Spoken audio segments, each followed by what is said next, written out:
Bismillahirrahmanirrahim. Alhamdulillahi rabbil alamin.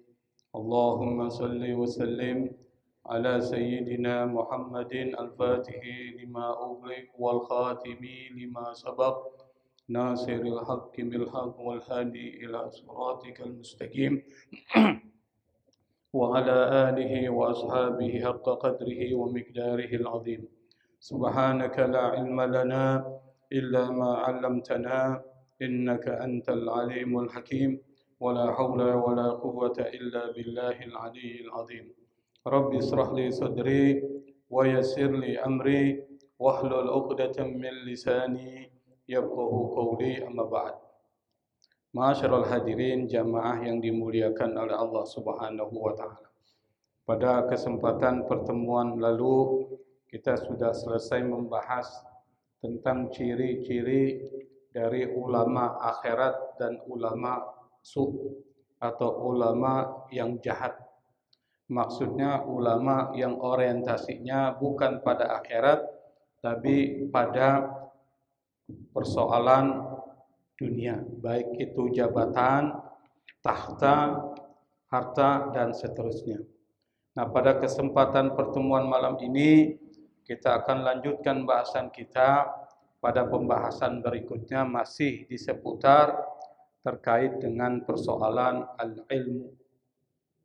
Qala al-musannif rahimahullahu ta'ala faslun fil aqli wa syarafihi. Faslun itu artinya pembahasan. Dari kata fasola memisahkan.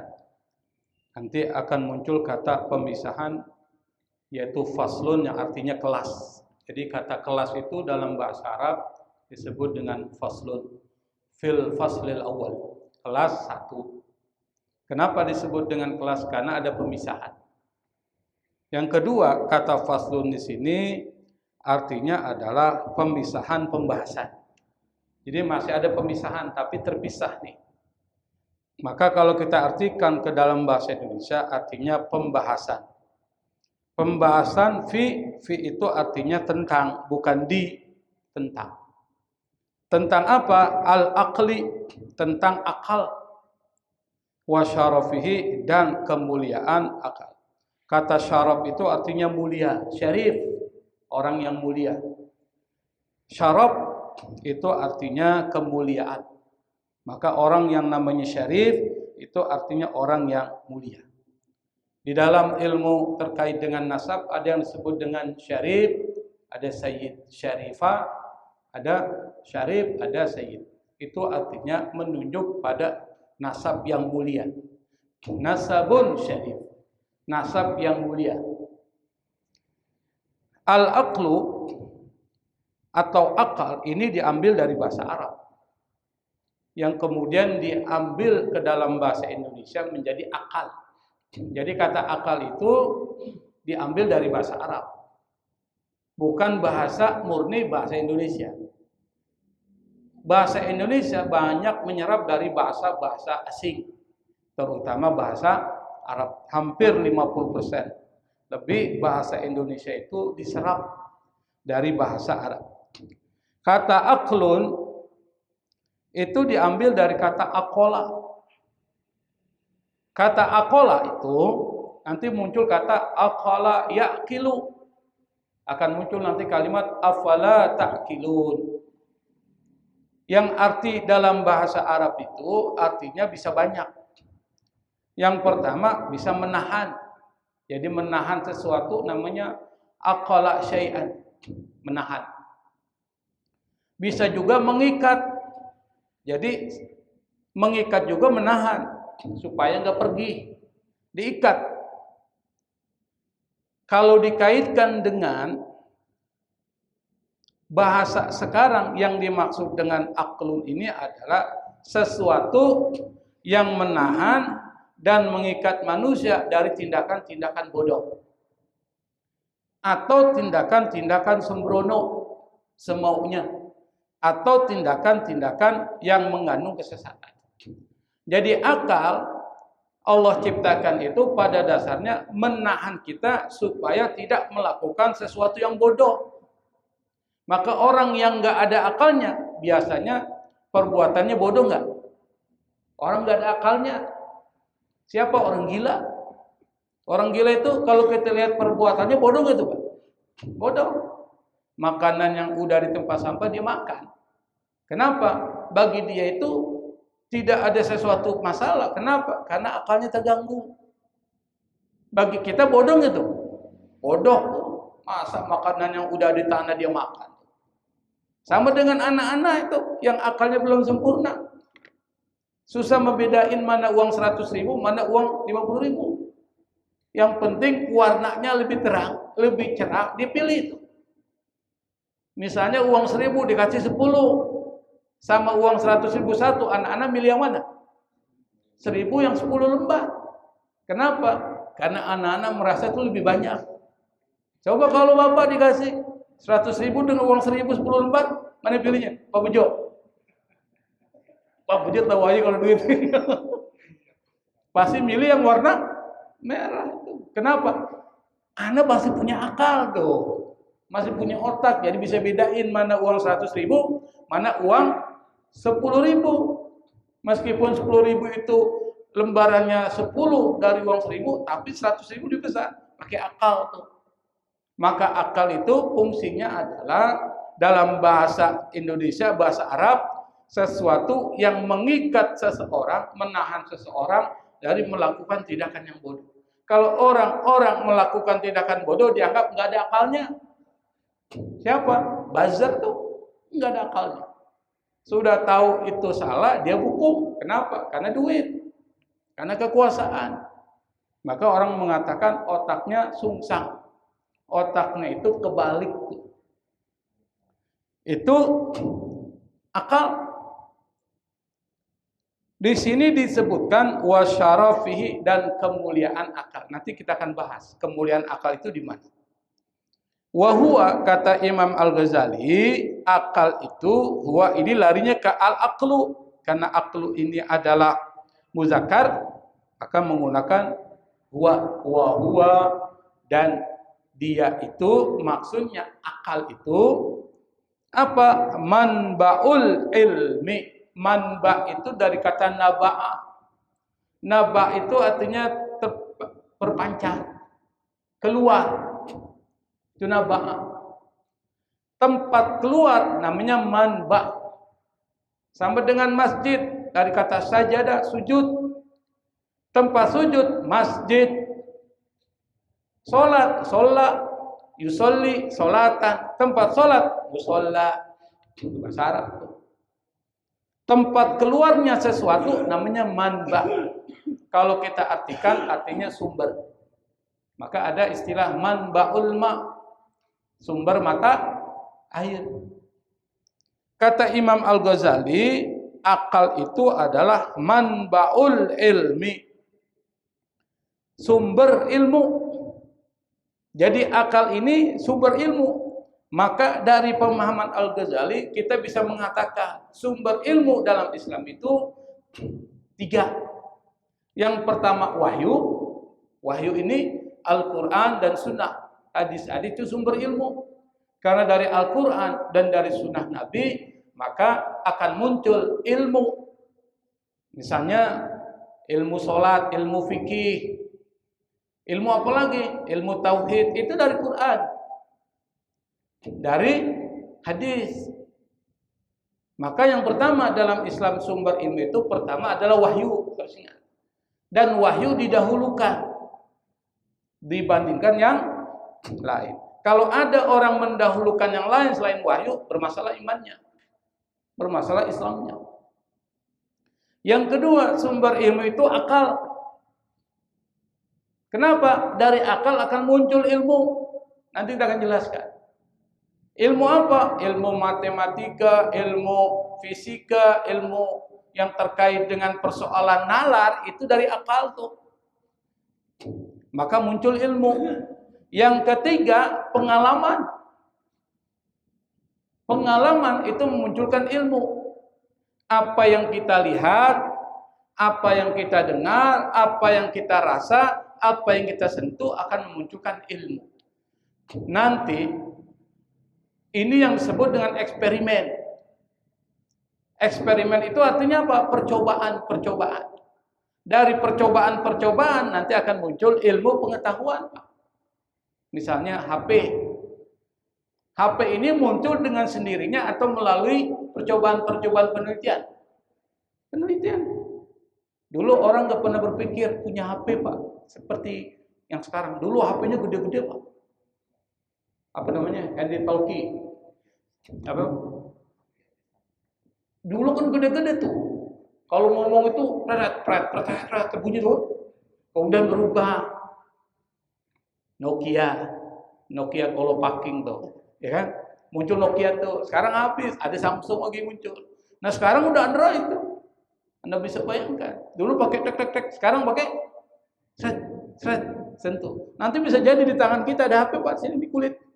Bisa jadi, kita nggak tahu kan? Itu namanya teknologi. Percobaan, kalau nggak pakai percobaan nggak mungkin. Itu sumber ilmu dalam Islam.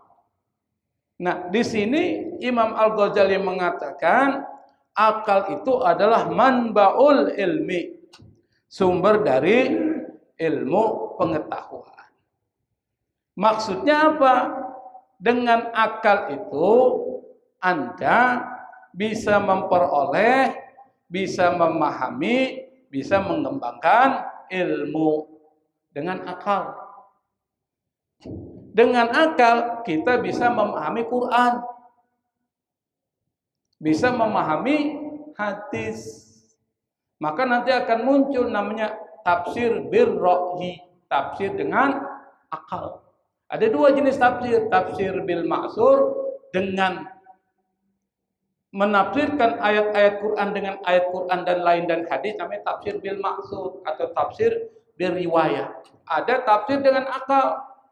Salah satunya kitab tafsir yang menggunakan metode akal itu adalah kitab tafsir Al-Kasyaf yang ditulis oleh Zamakhsyari. Yang kedua, tafsir Mafatihul Ghaib yang ditulis oleh Fakhruddin Ar-Razi, seorang ulama mazhab Syafi'i. Kalau Zamakhsyari mazhabnya Mu'tazilah. Itu tafsir dengan akal. Kenapa? Akal ini bisa memunculkan ilmu pengetahuan. Bagaimana akal menjadi sumber ilmu? Karena dengan akal itu kita bisa mengolah, menganalisis, menyimpulkan informasi-informasi dari pengalaman yang kita alami. Ini kita kan ngalami pengalaman nih. Betul nggak, Pak? Kita alami, lalu kita analisis, olah di otak akal kita, maka muncullah ilmu. Saya beri contoh. Saya kena api panas nggak kena api, Pak? Maka akal saya mengatakan api itu panas. Nggak perlu cari lagi rujukannya mana. Karena apa? Itu menjadi informasi yang umum. Yang kedua, misalnya ente ada di rumah nih. Saya berikan contoh lebih mudah. Di rumah ternyata banyak semut berbaris. Dan semut itu berbaris rapi berjalan menuju dapur.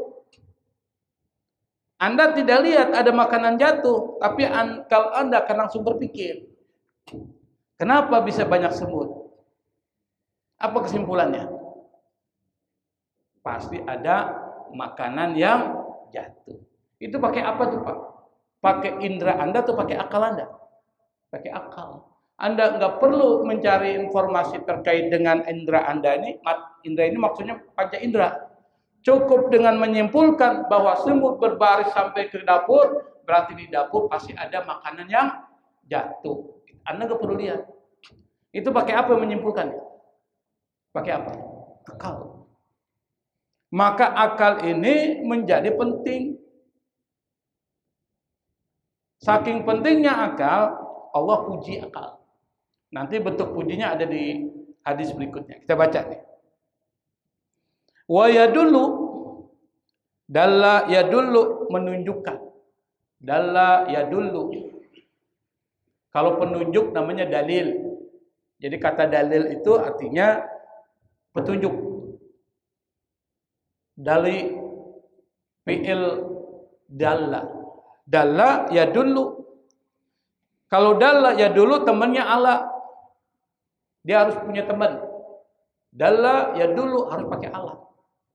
Wa yadullu ala, dan yang menunjukkan kepada syarafihi, kemuliaan akal itu adalah qauluhu alaihi salatu wassalam. Kata qauluhu ini jadi fa'il. Dari mana? Dari kata kerja ya dulu butuh fa'il. Yang menunjukkan pada kemuliaan akal itu adalah apa? Qauluhu alaihi salatu wassalam. Qaulun, apa artinya qaul? Perkataan. Qala yaqulu qaulun, itu perkataan. Qaul. Hu-nya itu lari ke Nabi Muhammad sallallahu alaihi wasallam. Qauluhu, perkataan Nabi alaihi salatu wassalam. Apa perkataan Nabi? Kata Nabi, awwalu ma khalaqallahu al-aqla. Yang pertama kali, ini bukan al-aqlu harus dibaca, karena dia menjadi khabar dari awal. Awalu yang pertama, ma khalaqallahu, yang diciptakan oleh Allah Subhanahu wa taala adalah al-aqlu. Harusnya gitu bacanya. Jadi kata Nabi, yang pertama kali diciptakan oleh Allah Subhanahu wa taala adalah akal. Tapi ingat, yang dimaksud di sini bukan dalam bentuk kronologinya. Yang pertama kali akal, bukan. Tetapi maknanya adalah simbolik. Kenapa? Karena alat pertama yang memungkinkan seseorang bisa mengenal Allah, bisa memahami wahyu, bisa menerima beban hukum, itu akal. Saya beri contoh, misalnya Nabi Ibrahim. Nabi Ibrahim itu sebelum mengenal Allah, dia cari Allah. Dan dia menggunakan akal untuk menyimpulkan. Selain menggunakan panca indera. Ibrahim itu masih muda, masih umur-umur, ya orang bilang setengah tanggung umurnya lah. Sekitar 10 tahunan. Sekitar itu. Karena Nabi Ibrahim itu kalau tidak salah umur 15 tahun itu sudah mulai diangkat jadi nabi. Sekitar umur itu masih belia. Dia lihat itu. Apa yang dia lihat? Yang dilihat yang pertama adalah bulan. Nah, ini bulan besar nih. Dengan apa dia lihat? Mata. Diproses dengan akal. Dilihat proses tuh. Inilah Tuhan, simpulkan. Ketika besok paginya, besok pagi ternyata hilang tuh bulan. Bulan adanya di malam atau pagi hari sih? Malam. Itu yang kelihatan, tapi bulan tetap ada. Malam siang tetap ada bulan, cuma kelihatan terang itu di malam. Kesimpulannya apa? Tuhan nggak mungkin hilang dari pandangan. Berarti ini bukan Tuhan. Berarti dia nyimpulin dengan apa? Akal. Lalu dia lihat bintang-bintang malam itu, dianggap Tuhan. Paginya nggak ada tuh bintang, nggak kelihatan. Ini bukan Tuhan. Karena nggak mungkin dia hilang dari pandangan. Lalu kemudian dia lihat matahari besar. Wah, ini mungkin ada akbar, ini lebih besar lagi nih. Abdi kesimpulkan, ini Tuhan. Ternyata setelah dia pas matahari tenggelam, terbenam, nggak muncul lagi. Apa dia bilang? Inni la uhibbul afilin. Aku nggak suka sesuatu yang hilang. Maka kemudian dia simpulkan Tuhan itu nggak seperti itu. Baru Allah Subhanahu wa taala memberikan informasi tentang siapa itu Tuhan. Setelah dia yakin dengan Tuhan dalam perspektif yang diberikan oleh Allah, lalu dia kemudian menjadi nabi dan rasul. Setelah dia beriman jadi nabi dan rasul, yang dia lawan rajanya para diktator itu. Siapa, Pak? Hah? Namrud, diktator itu. Dan itu diceritakan dalam Al-Qur'an. Artinya kita ingin mengatakan bahwa Nabi Ibrahim itu gunakan akalnya dulu. Tuh ya. Faqala lahu, lalu kemudian Allah Subhanahu wa taala berkata kepada akal, lahu lil aqli, apa? Aqbil. Aqbil itu artinya menghadaplah. Aqbala yuqbilu, iqbal, fa huwa muqbilun. Fi'il amrnya aqbil, menghadaplah. Artinya dari sono tuh saya suruh ke sini, saya bilang apa? Aqbil. Maksudnya gitu. Menghadap dia. Fa aqbala, akal itu lalu kemudian menghadap. Enggak membantah. Kalau nafsu membantah.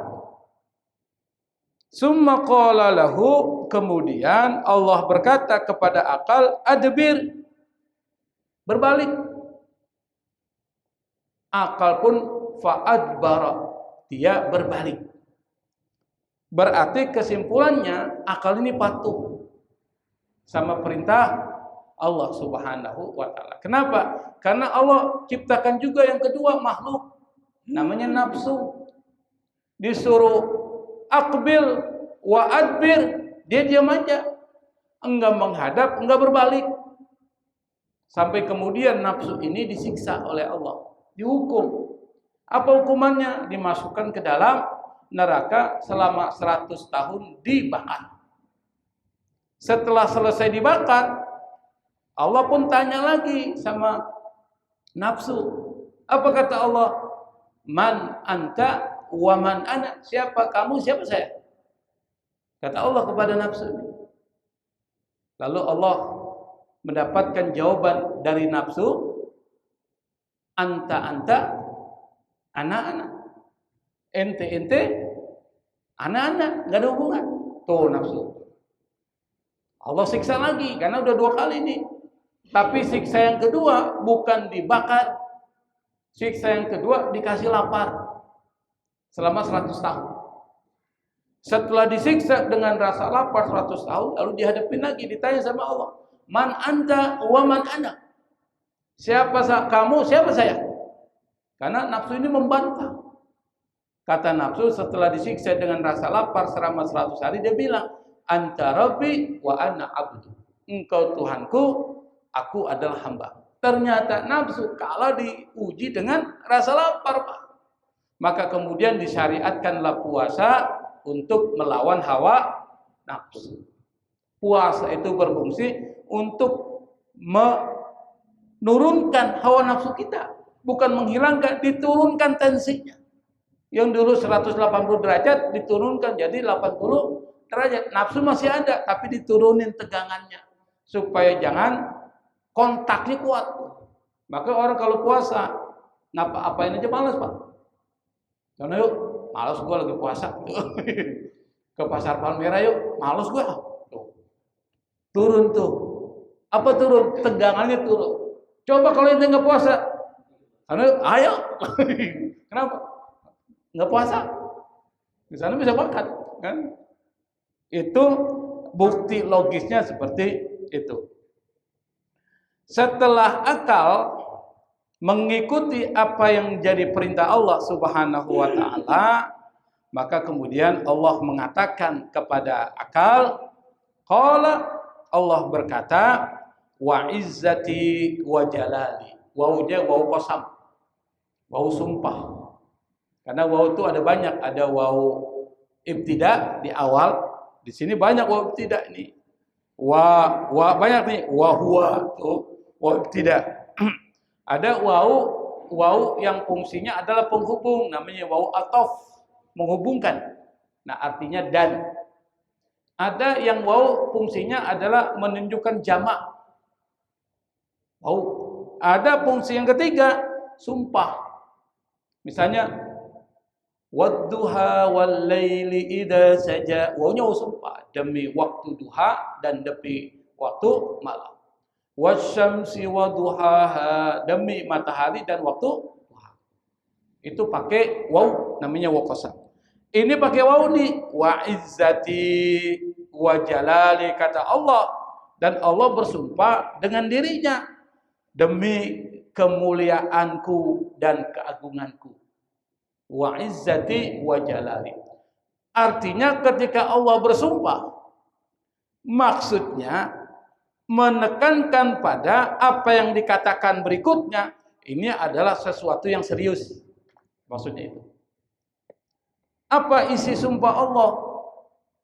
Wa izzati wa jalali ma ini artinya tidak. Ma'an nafiyah, tak, ma tidak. Khalaqtu, aku menciptakan. Khalqan, satu ciptaan. Kalau diartikan, aku tidak menciptakan satu ciptaan, satu makhluk. Akrama alayya minka. Akrama yang lebih mulia. Alayya bagi saya, minka daripada engkau. Artinya Allah mengatakan kepada akal, engkau adalah makhluk yang paling mulia yang aku ciptakan. Itu maksudnya. Pertanyaannya adalah, apa makna mulianya akal? Dan mengapa Allah memuliakan akal? Ini yang perlu kita bahas. Allah memuliakan akal. Caranya gimana? Dengan menjadikan akal itu jadi syarat ibadah. Syarat ibadah. Syarat taklif namanya. Taklif itu nanti akan muncul kata mukallaf. Orang yang wajib melaksanakan perintah Allah. Mukallaf tuh. Biasanya mukallaf itu tandanya adalah sudah balik. Ya kan? Betul nggak Pak? Balik itu artinya sudah mencapai kematangan berpikir.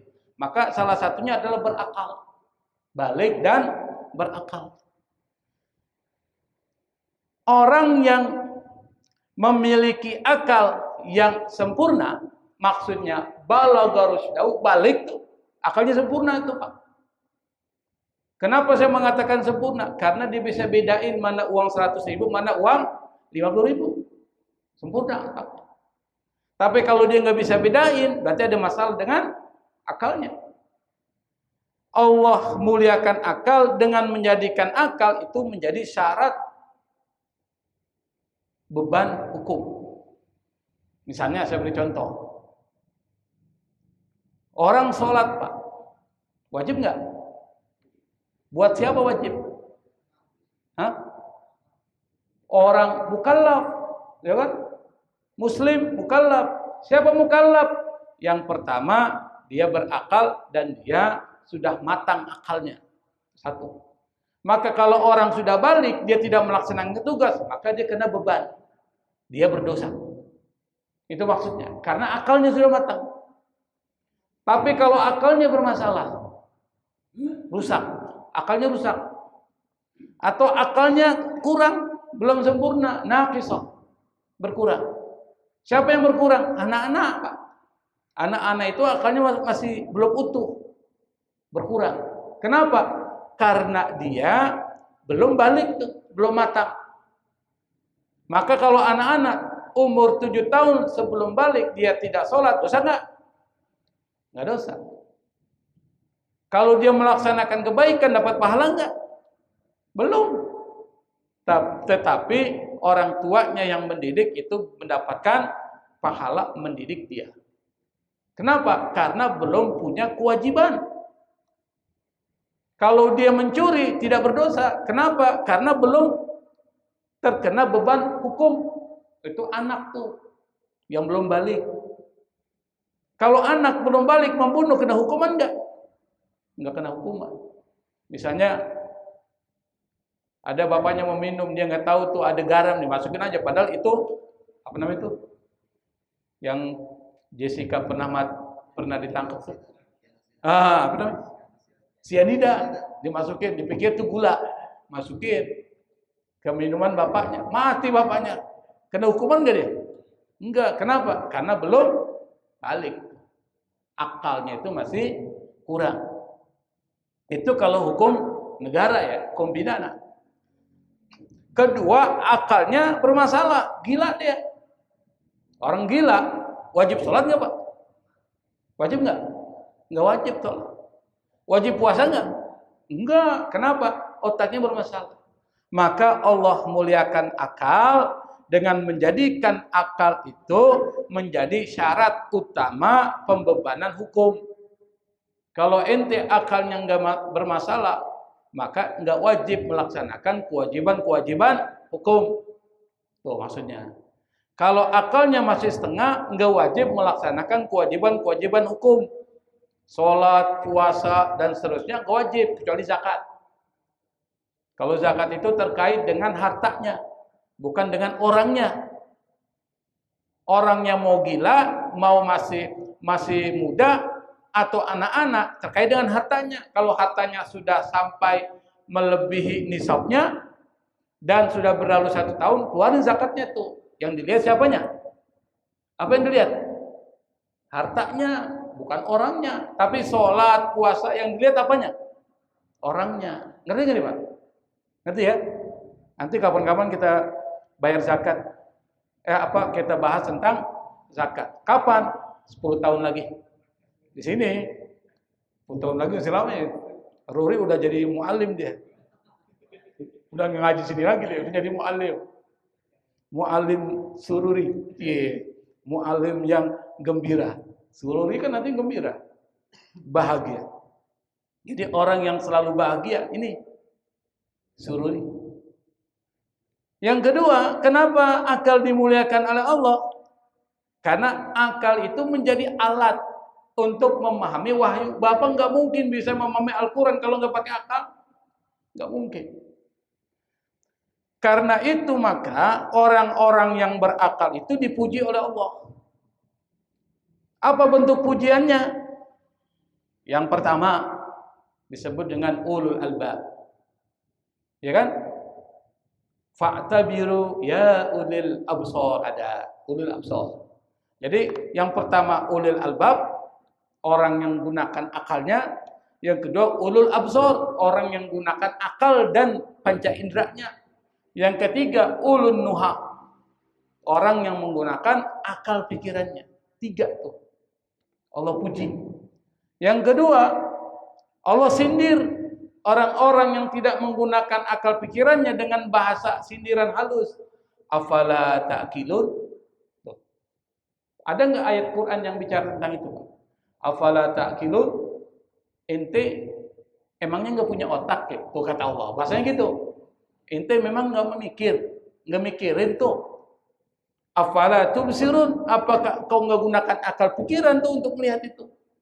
Maka dalam Al-Quran disebutkan, wa fi anfusikum afala tubsirun. Terhadap diri kalian, apakah kalian nggak memikirkannya? Coba pikirin. Apalagi di Al-Quran tuh. Afala yanduruna ilal ibili kaifa khuliqat. Mereka apakah tidak melihat kepada unta? Bagaimana unta itu diciptakan? Kenapa Allah gunakan kata unta? Bukan buaya. Kenapa Allah gunakan kata unta dalam Al-Quran? Karena unta itu adalah binatang yang paling populer di dalam masyarakat Arab tuh.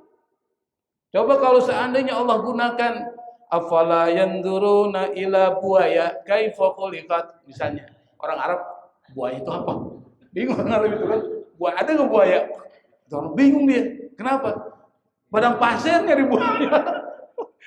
Buaya ada di mana? Tuh di kali tuh di muara tuh. Ada nggak di Arab kali? Nggak ada tuh di Mekah kali. Coba ini pergi ke Mekah cari kali, ada nggak? Cari buayanya, nggak mungkin ada tuh. Makanya nggak menggunakan itu, menggunakan binatang yang populer yang dikenal, yaitu unta. Afala yanduruna ilal ibili kaifa khuliqat. Maka akal penting tuh. Yang ketiga, Allah larang segala sesuatu yang merusak akal. Makanya Allah larang minum khamr. Jangan ente minum khamr. Karena minum khamr bisa nutupi akal. Ente dilarang narkoba itu. Karena narkoba bisa menutupi akal, merusak akal ente. Kalau akal ente rusak, rusak semuanya. Tuh. Makanya akal itu dihormati oleh Allah Subhanahu wa taala. Maka salah satu kenapa manusia yang diberikan amanah menjaga alam ini, kan manusia tuh. Di dalam Al-Quran disebutkan tuh. Apa tuh? Siapa yang hafal tuh? Awal mula ini kata Allah memberikan amanah untuk mengurus masalah dunia ini kepada gunung. Fa abaina ayyahmilnaha wa asfaqna minha wa hamalahal insan. Kata Allah, tapi gunung enggak mau untuk menerima amanah itu, tapi kemudian amanah itu dipikul oleh manusia. Kenapa? Karena manusia itu punya akal.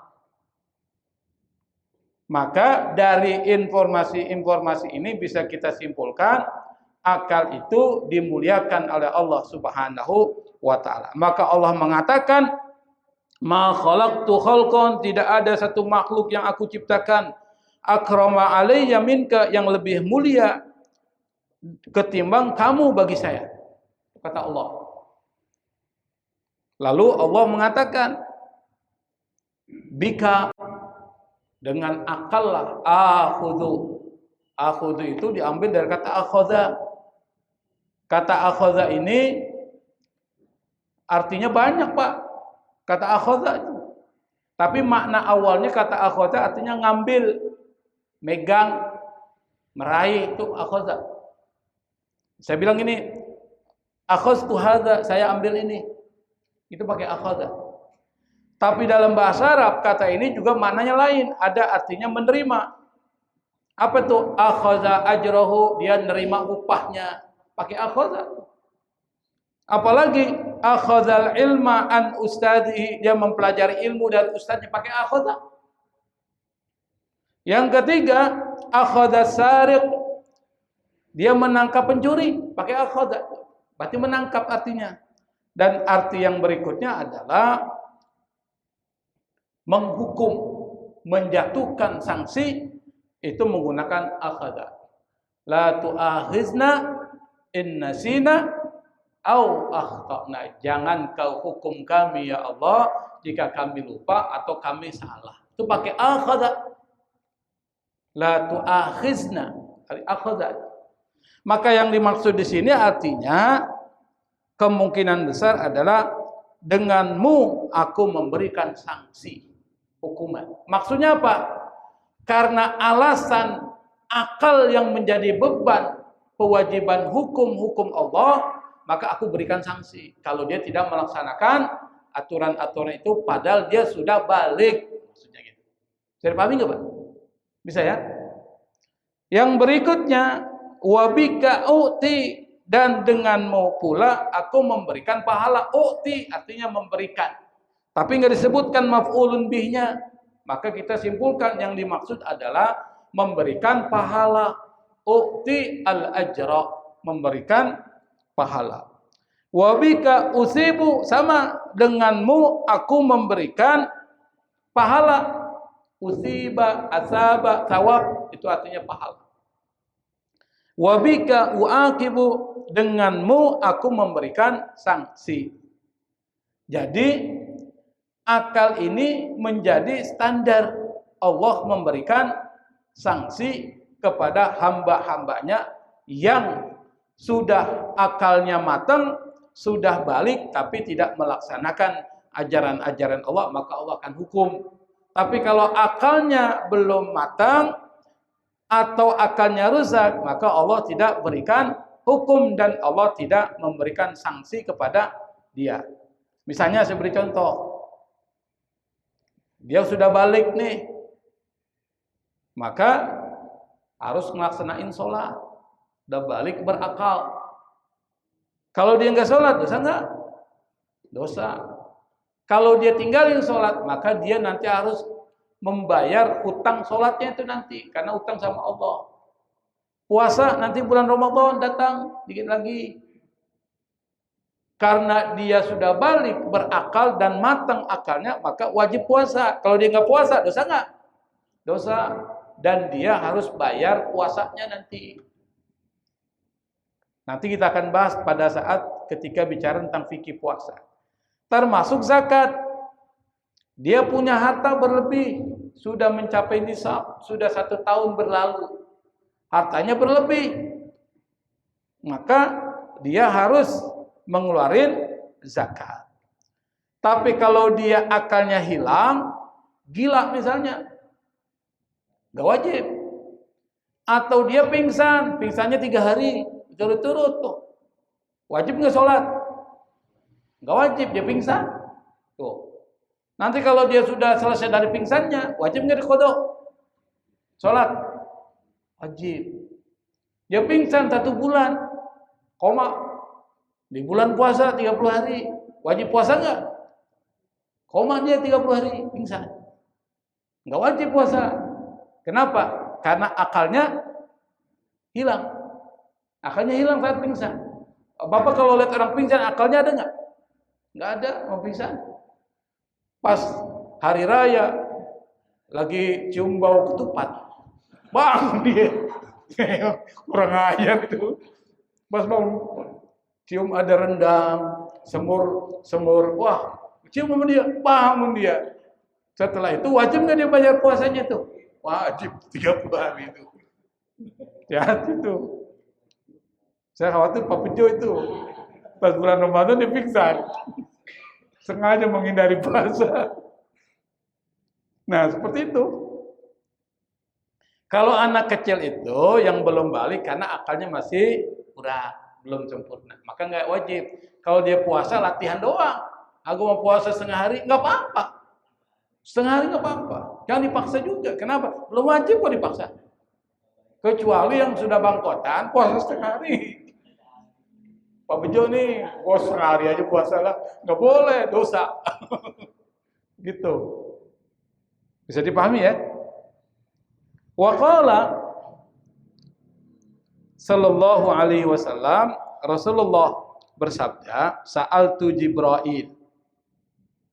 Aku bertanya, aku bertanya. Jibril, maksudnya Jibril ya. Jadi ada 2 kata yang dipakai tuh, Jibril. Keduanya nggak ada perbedaan.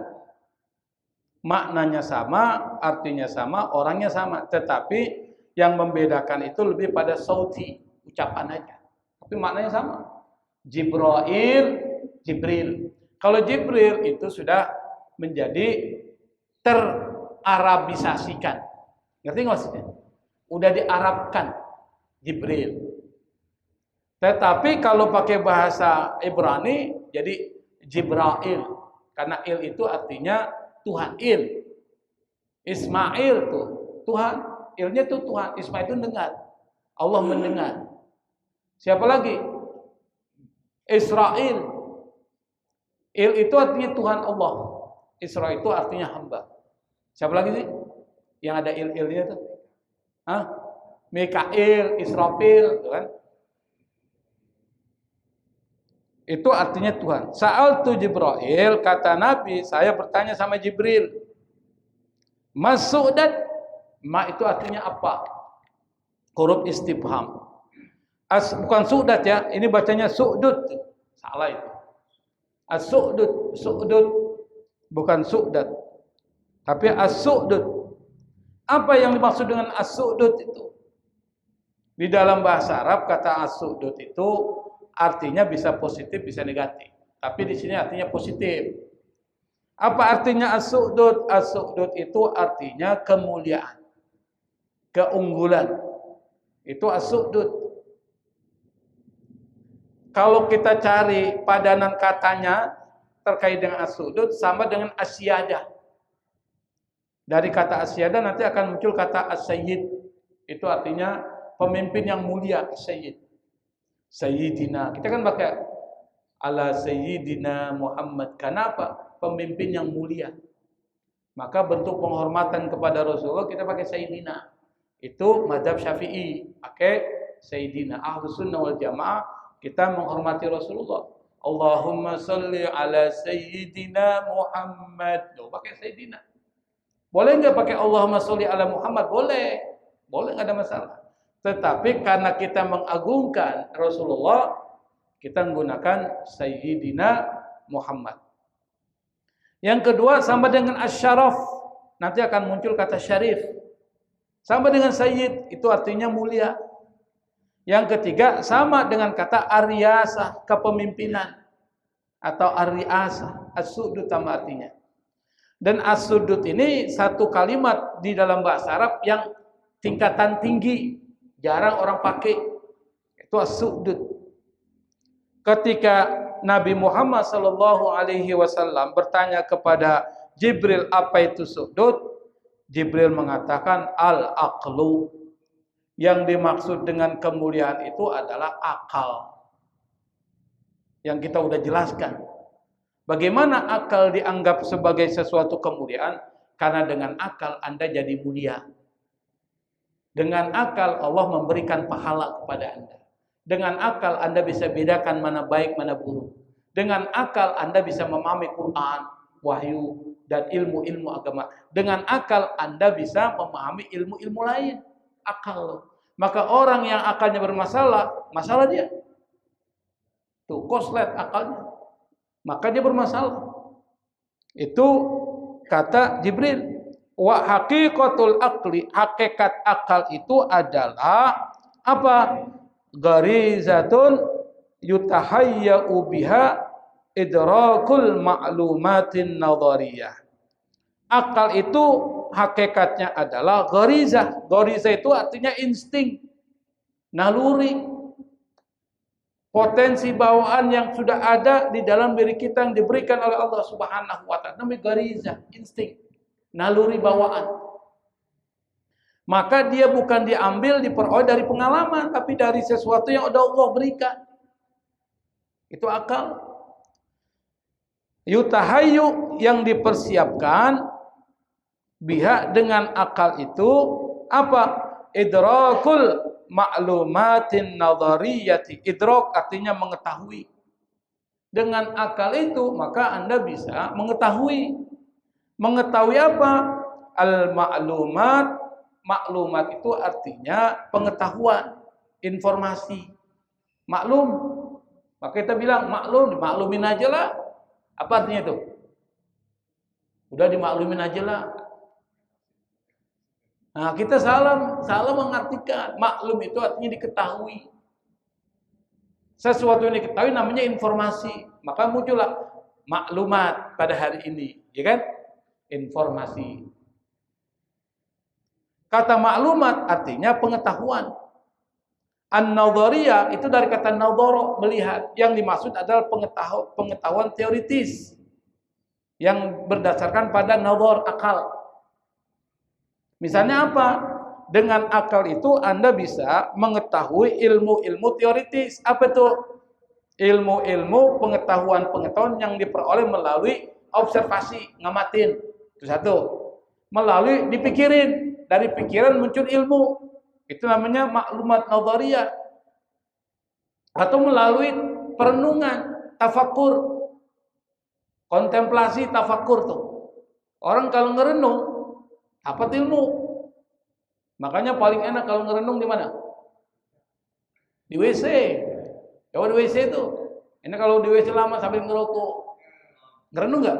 Muncul ilham. Wah, ini ada isyarat nih.